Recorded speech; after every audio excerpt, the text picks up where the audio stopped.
Raghu education YouTube ಚಾನಲ್ಗೆ ನಿಮಗೆಲ್ಲ ಆತ್ಮೀಯವಾದಂಥ ಸ್ವಾಗತ.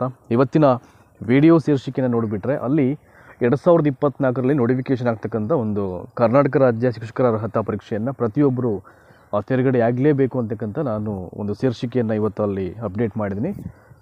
ಸಾಕಷ್ಟು ಕಾರಣಗಳಿದೆ. ಏಕೆಂದರೆ ಈಗಾಗಲೇ ನನ್ನ ರೆಗ್ಯುಲರ್ ಚಾನಲ್ ಮುಖಾಂತರವಾಗಿ ಈ ಒಂದು ವಿಷಯಗಳನ್ನು ಹಂಚ್ಕೊಂಡಿದ್ದೆ. ಬಟ್ ಇದು ಮತ್ತೊಂದು ಚಾನಲ್ ಆಗಿರೋದ್ರಿಂದ, ಎಜುಕೇಷನ್ಗೆ ಸಂಬಂಧಪಟ್ಟಂಥ ಚಾನಲ್ ಆಗಿರೋದ್ರಿಂದ ಸೊ ಈ ಚಾನಲ್ ಮುಖಾಂತರ ಕೂಡ ಒಂದು ಸಲ ಕನ್ವೆ ಮಾಡೋಣ. ಯಾಕೆಂದರೆ ನೋಡಿಲ್ಲದೆ ಇರತಕ್ಕಂಥ ಅಭ್ಯರ್ಥಿಗಳಿಗೆ ಹೊಸದಾಗಿ ನೋಡೋರು ಅಥವಾ ಹೊಸದಾಗಿ ಸಬ್ಸ್ಕ್ರೈಬ್ ಮಾಡೋರು ಒಂದಷ್ಟು ವಿಚಾರಗಳು ಹೋಗಲಿ ಅಂತಕ್ಕಂಥ ಹಿನ್ನೆಲೆಯಲ್ಲಿ ನಾನೊಂದು ಈ ವಿಡಿಯೋ ಅಂದರೆ ಹೊಸ ಚಾನಲ್ನ ವಿಡಿಯೋ ಮುಖಾಂತರವಾಗಿ ನಿಮಗೆ ಒಂದಷ್ಟು ಮಾಹಿತಿಯನ್ನು ಇಲ್ಲಿ ಹೇಳ್ಕೊಳ್ತಾ ಇದ್ದೀನಿ.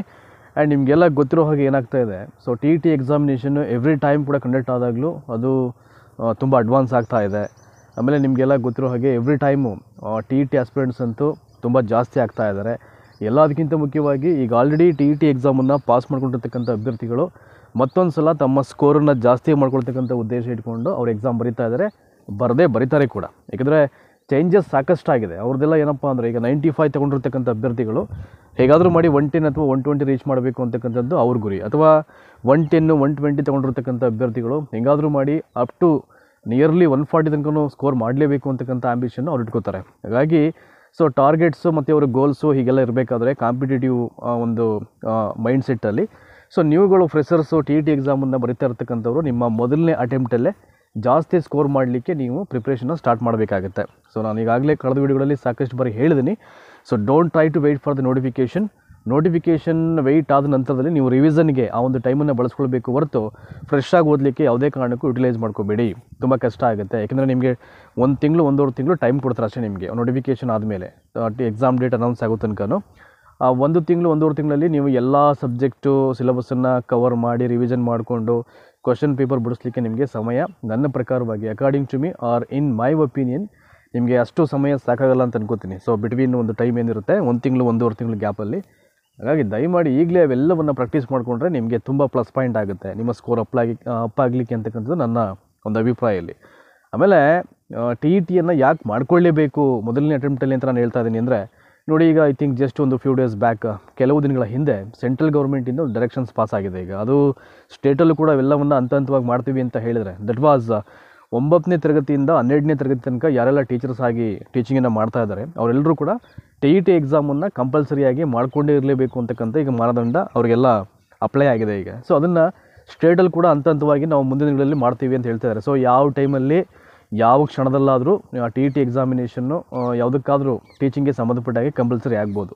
ಈಗ ನಿಮಗೆಲ್ಲ ಗೊತ್ತೇ ಇದೆ, ಈಗ JPT ಎಕ್ಸಾಮ್ ಬರೀಬೇಕು ಅಂದರೆ TET ಎಕ್ಸಾಮನ್ನು ಪಾಸ್ ಮಾಡ್ಕೊಳ್ಳೇಬೇಕು, ಅದೊಂದು ಅರ್ಹತಾ ಮಾನದಂಡ ಇದೆ.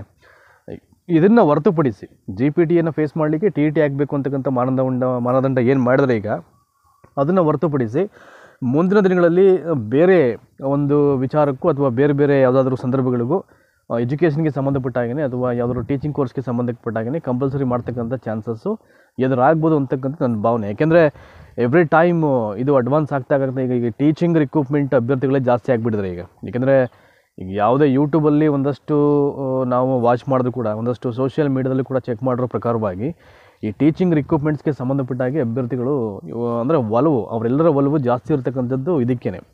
ಸೊ ಅಫ್ಕೋರ್ಸ್ ಬೇರೆ ಬೇರೆ ಡಿಪಾರ್ಟ್ಮೆಂಟ್ಗೂ ಕಾನ್ಸಂಟ್ರೇಟ್ ಮಾಡ್ತಾ ಇದ್ದಾರೆ ತುಂಬ ಜನ, ಹಲವಾರು ವರ್ಷಗಳಿಂದ ಪ್ರಿಪ್ರೇಷನ್ ಮಾಡಿಕೊಂಡು. ಅಂದರೆ ಮೋರ್ ದ್ಯಾನ್ ಒಂದು 100%ಅಲ್ಲಿ ನನ್ನ ಪ್ರಕಾರ ಒಂದು 60 to 70% ಈ ಡಿಪಾರ್ಟ್ಮೆಂಟಿಗೆ ಇದೆ ಈಗ. ಯೂಶ್ವಲಿ ಅಷ್ಟು ಆಸಕ್ತಿಯಲ್ಲಿ ತೋರ್ತಾ ಇದ್ದಾರೆ. ಹಾಗಾಗಿ ಎವ್ರಿ ಟೈಮು ಇದು ಅಡ್ವಾನ್ಸ್ ಆಗ್ತಾ ಬರ್ತಾ ಇರುತ್ತೆ, ಕಾಂಪಿಟೇಷನ್ ಹೈಕ್ ಆಗ್ತಾ ಬರ್ತಾ ಇರುತ್ತೆ. ನಿಮಗೆಲ್ಲ ಗೊತ್ತಿರೋ ಹಾಗೆ B.Ed ಅಭ್ಯರ್ಥಿಗಳಂತೂ I think every time number of candidates ಎಲ್ಲ ಸೊ ಹೊರಗಡೆ ಬರ್ತಾ ಇರ್ತಾರೆ, ಅವ್ರ ತೆಳಗಡೆ ಒಂದಿ. ಅವಾಗ ಏನಾಗುತ್ತೆ, ಈಗ TET ಎಕ್ಸಾಮ್ ಅಂತ ಬಂದಾಗ ಅದು ಅರ್ಹತಾ ಪರೀಕ್ಷೆ ಅದರಿಂದ ಎಷ್ಟು ಲಕ್ಷ ಬೇಕಾದರೂ ಅಪ್ಲಿಕೇಶನ್ ಹಾಕ್ತಾರೆ. ಬಟ್ ನೀವು ಎಷ್ಟು ಲಕ್ಷ ಅಪ್ಲಿಕೇಶನ್ ಹಾಕಿದ್ರು ಕೂಡ ಅಲ್ಲಿ ಎಲಿಜಿಬಲ್ ಆದಂಥ ಎಲ್ಲ ಅಭ್ಯರ್ಥಿಗಳು JPT ಎಕ್ಸಾಮ್ ಬರೀಬೋದು, ಆಯಿತಾ. ಅದಕ್ಕೂ ಇದಕ್ಕೆ ಏನು ಸಂಬಂಧ ಇಲ್ಲ. TET ಕಾಂಪಿಟೇಷನ್ ಹೈಕ್ ಆಗುತ್ತೆ ಅಂತ ಅಂದ್ಕೊಂಡು ಅದನ್ನು ನಾವು JPT ಕಂಪೇರ್ ಮಾಡೋಕ್ಕಾಗಲ್ಲ. ಎಷ್ಟು ಲಕ್ಷ ಬೇಕಾದ್ರೂ ಎಕ್ಸಾಮನ್ನು ಬರೀಬೋದು. ಆದರೆ JPTಯಲ್ಲಿ ಸೆಲೆಕ್ಷನ್ ಆಗಬೇಕು ಅಂದರೆ ಒಳ್ಳೆಯ ಸ್ಕೋರ್ ಮಾಡಬೇಕು. JPT ಎಕ್ಸಾಮ್ ಬರೀಲಿಕ್ಕೆ TET ಅಂತಕ್ಕಂಥದ್ದು ಕೂಡ ಒಂದು ಮಾನದಂಡ. ಅದು ಇದರಲ್ಲಿ ಅರ್ಹತೆಯನ್ನು ಗಳಿಸಬೇಕು ಅಂತಕ್ಕಂಥ ಒಂದಷ್ಟು ನಿಯಮ ಮತ್ತು ಅದೊಂದು ರೆಗ್ಯುಲೇಷನ್ಸ್ ಎಲ್ಲ ಇದೆ, ಅದೆಲ್ಲ ನಿಮಗೆ ಗಮನಕ್ಕಿದೆ ಈಗ. ಹಾಗಾಗಿ ದಯಮಾಡಿ ಯಾರೂ ಕೂಡ TET ಎಕ್ಸಾಮನ್ನು ತುಂಬ ಲೈಟಾಗಲಿ ಹಗುರವಾಗಿ ತಗೊಳ್ಳೋಕೆ ಹೋಗಬೇಡಿ. ಅದರಿಂದ ನಾನು ಯಾವಾಗಲೂ ಹೇಳೋಕ್ಕೆ ಇಷ್ಟಪಡೋದು. ಈಗಾಗಲೇ TET ಎಕ್ಸಾಮ್ಗೆ ಸಂಬಂಧಪಟ್ಟಂಥ ಎಲ್ಲ ಮಾಡಲ್ ಕ್ವೆಶ್ಚನ್ ಪೇಪರ್ಸನ್ನು ನಾನು ಟೆಲಿಗ್ರಾಮ್ ಚಾನಲ್ ಹಾಕಿದ್ದೀನಿ. ನಾನು ಡಿಸ್ಕ್ರಿಪ್ಷನ್ ನಿಮಗೆ ಆ ಲಿಂಕ್ ಸಿಗುತ್ತೆ, ಅದನ್ನು ನೀವು ಕ್ಲಿಕ್ ಮಾಡಿ ಜಾಯ್ನ್ ಆದರೆ ಅಪ್ಡೇಟ್ಸ್ ಎಲ್ಲ ನಿಮಗೆ ಸಿಗುತ್ತೆ. ಆಮೇಲೆ ಸೊ ವಿತಿನ್ 2-3 ಡೇಸಲ್ಲಿ ಹಳೆಯ TETಯ ಪ್ರಶ್ನೆ ಪತ್ರಿಕೆ ವಿಶ್ಲೇಷಣೆ ಮಾಡ್ತಕ್ಕಂಥ ವೀಡಿಯೋಗಳನ್ನು ಅಪ್ಲೋಡ್ ಮಾಡಲಿಕ್ಕೆ ಸೊ ನಾನು ಇಲ್ಲಿ ಪ್ರಯತ್ನ ಮಾಡ್ತಾಯಿದ್ದೀನಿ. ಒಂದು 10 ವೀಡಿಯೋಗಳನ್ನು ಪ್ರಿಪೇರ್ ಮಾಡಿ ಇಟ್ಕೋತೀನಿ. ಸೊ ಒಂದೊಂದೇ ಅದನ್ನು ಅಪ್ಲೋಡ್ ಮಾಡಲಿಕ್ಕೆ ನನ್ನ ಪ್ಲ್ಯಾನ್ ಇದೆ. ಟೈಮ್ ಹೇಳ್ತೀನಿ ನಾನು, ಸೊ ಯಾವ ಟೈಮ್ ಸ್ಕೆಡ್ಯೂಲಲ್ಲಿ ಅಪ್ಲೋಡ್ ಮಾಡಬೇಕು ಇವೆಲ್ಲವನ್ನು ನಾನು ಬಿಫೋರ್ ದಟ್ ನಿಮಗೆ ಪೋಸ್ಟ್ ಹಾಕಿ ಅದನ್ನು ಕನ್ಫರ್ಮ್ ಮಾಡಿ ಸೊ ನೀಟಾಗಿ ಇದನ್ನು ಎಲ್ಲವನ್ನು ಕನ್ವೆ ಮಾಡ್ತಕ್ಕಂಥ ಒಂದಷ್ಟು ನನಗೆ ಪ್ಲ್ಯಾನ್ಸ್ ಎಲ್ಲ ಇದೆ. ಖಂಡಿತವಾಗ್ಲೂ ಅದು ಎಕ್ಸಿಕ್ಯೂಟ್ ಮಾಡೇ ಮಾಡ್ತೀನಿ. ಸೊ ನಿಮ್ಮೆಲ್ಲರ ಸಹಕಾರ ಅಂತಕ್ಕಂಥದ್ದು ನನ್ನ ರೆಗ್ಯುಲರ್ ಚಾನಲ್ಸ್ಗೆಲ್ಲ ಹೇಗೆ ನೀವು ಸಪೋರ್ಟ್ ಮಾಡ್ತಾಯಿದ್ದೀರೋ ಅದೇ ರೀತಿಯಲ್ಲಿ ಈ ರಘು ಎಜುಕೇಷನ್ ಚಾನಲ್ ಅಂತಕ್ಕಂಥ ಯೂಟ್ಯೂಬ್ ಚಾನಲ್ಗೂ ಹಾಗೆಯೇ ಟೆಲಿಗ್ರಾಮ್ ಇದೇ ನೇಮಲ್ಲಿ ಕೂಡ ಟೆಲಿಗ್ರಾಮ್ ಚಾನಲ್ ಕ್ರಿಯೇಟ್ ಮಾಡಿದ್ದೀನಿ.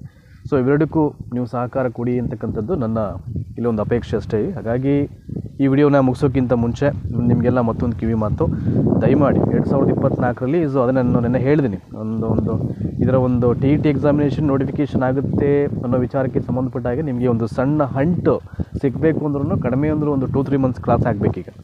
So August, September, October, November, December 4 to 5 months ಬಿಟ್ವೀನಲ್ಲಿ ಯಾವಾಗ ಬೇಕಾದರೂ ಆಗ್ಬೋದು. ಅದಕ್ಕೆ ಸಂಬಂಧಪಟ್ಟ ಹಾಗೆ ಕಳೆದ ವಿಡಿಯೋಗಳಲ್ಲಿ ಹೇಳಿದ್ದೀನಿ ನಾನು ನೋಟಿಫಿಕೇಷನ್ಗೆ ಸಂಬಂಧಪಟ್ಟ ಹಾಗೆ. ಸೊ ದಯಮಾಡಿ ಈ ವರ್ಷ ಯಾರು ಫ್ರೆಷರ್ಸು ನೀವೆಲ್ಲ ಫೇಸ್ ಮಾಡಿದ್ರೆ TETನ ಮೊದಲನೇ ಅಟೆಂಪ್ಟಲ್ಲೇ ಒಳ್ಳೆಯ ಸ್ಕೋರನ್ನು ನೀವು ಗೇನ್ ಮಾಡಲಿಕ್ಕೆ ಪ್ರಯತ್ನ ಮಾಡಿ. ಸೊ ಹೇಗೆ ಓದಬೇಕು, ಯಾವ ಥರ ಸ್ಟಡೀಸ್ ಮಾಡಬೇಕು ಇದೆಲ್ಲಕ್ಕೆ ಸಂಬಂಧಪಟ್ಟ ಹಾಗೆ ಸೊ ನನ್ನ ವಿಡಿಯೋ ಲಿಸ್ಟಲ್ಲಿ ಚೆಕ್ ಮಾಡಿ ನಿಮಗೆಲ್ಲವೂ ಸಿಗುತ್ತೆ TET ಎಕ್ಸಾಮ್ ಬಗ್ಗೆ. ಸಾಧ್ಯ ಆದರೆ ನನ್ನ ಪ್ರತಿಯೊಂದು TETಗೆ ಸಂಬಂಧಪಟ್ಟ ಮಾಡಿರ್ತಕ್ಕಂಥ ಎಲ್ಲ ವೀಡಿಯೋಗಳನ್ನ ಒಂದು ಪ್ಲೇ ಲಿಸ್ಟ್ ಮಾಡಿ ಅಪ್ಲೋಡ್ ಮಾಡ್ತೀನಿ ಈಗ ನಾನು. ನೀವು ಅಲ್ಲೂ ಕ್ಲಿಕ್ ಮಾಡಿದ್ರೆ ನಿಮಗೆಲ್ಲವೂ ಡೀಟೇಲ್ಸ್ ಸಿಗುತ್ತೆ ಅಲ್ಲಿ. ಸೊ ಧನ್ಯವಾದ ಇಷ್ಟೊತ್ತು ಈ ಒಂದು ವಿಡಿಯೋನ ವಾಚ್ ಮಾಡೋದಕ್ಕೆ. Thank you so much.